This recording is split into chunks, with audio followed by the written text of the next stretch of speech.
पुराने लोग कहा करते थे कि पुरुष फावड़े से खोदना शुरू करे और बेटियां सुई से खोदना शुरू करें तो कौन जीतेगा?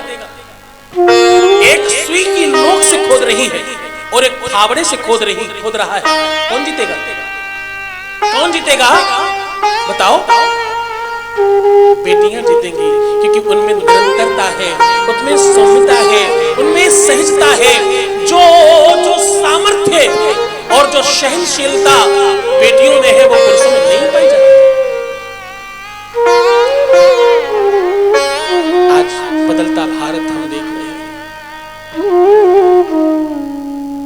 आप सब नमन करें।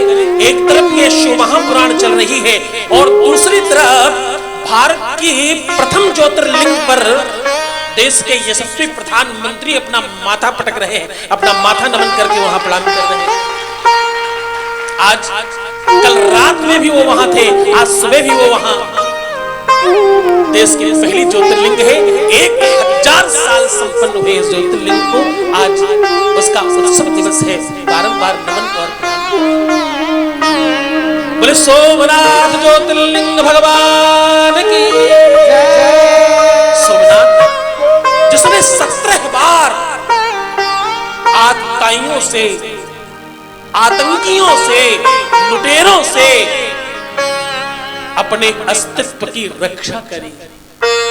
हीरे जवाहरात मणियों और बहुमूल्य वस्तुओं का बार बार हरण हुआ, 17 बार आक्रमण हुआ। मोहम्मद गौरी गजनवी और न जाने कितने आतताई मूर्ख निरंतर प्रयास करते रहे। उनको मालूम ही नहीं था कि ये चंद्रमा के क्षेत्र रोग को समाप्त करने के लिए चंद्रमा द्वारा स्थापित सोमनाथ ज्योतिर्लिंग है।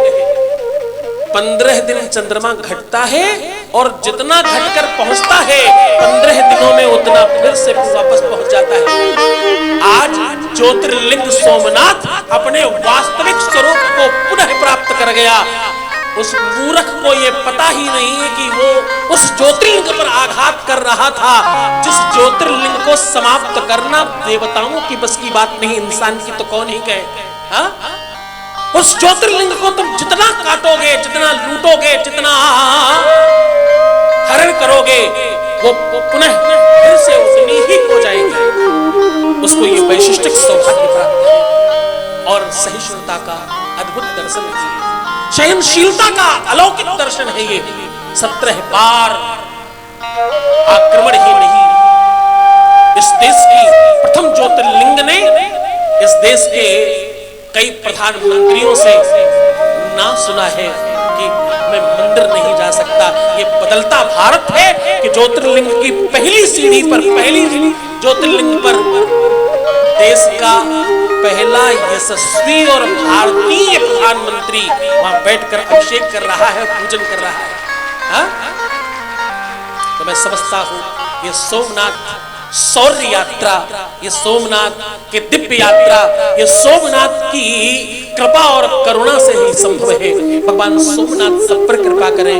आज वो दिवस था तो मुझे लगे उनके वो प्रणाम करना बहुत आवश्यक है। शिव महापुराण में बाबा सोमनाथ की बात नहीं की जाए तो शिव महापुराण का आगाज कैसे होगा, प्रारंभ कैसे होगा? हा? तो मैं आपको निवेदन कर रहा था,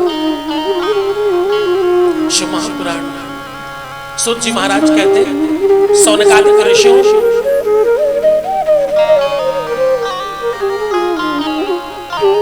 शिव महापुराण श्रवण मात्र से किसी भी कर्म से, किसी भी इंद्रिय से, किसी भी मानस से और किसी भी भाव में किया हुआ पाप समाप्त हो जाता है। तो ऋषियों ने प्रश्न कर दिया, अगर हर तरह का, हर श्रेणी का पाप समाप्त होता है तो भगवान बताइए क्या किसी जघन्य अपराधी के जीवन में भी शिव कृपा हुई है? हमारी सुनने की बड़ी प्रबल इच्छा है। और भगवान आप स्त्रियों की बात कर रहे हैं तो वैसी बात ही बताइएगा। और सबसे पहले एक बात कही, आपने अभी भी कहा किसी एक ब्राह्मण को रुष्ट करने में किसी की यज्ञ पूर्ण नहीं हो रही थी, किसी एक के भोजन नहीं करने पर यज्ञ पूरी नहीं हो रही थी, तो क्या कभी किसी ब्राह्मण से अपराध हो जाए तो भी भगवान उसे क्षमा करते हैं? मैं ये प्रश्न इसलिए कर रहा हूं महान भाग, क्योंकि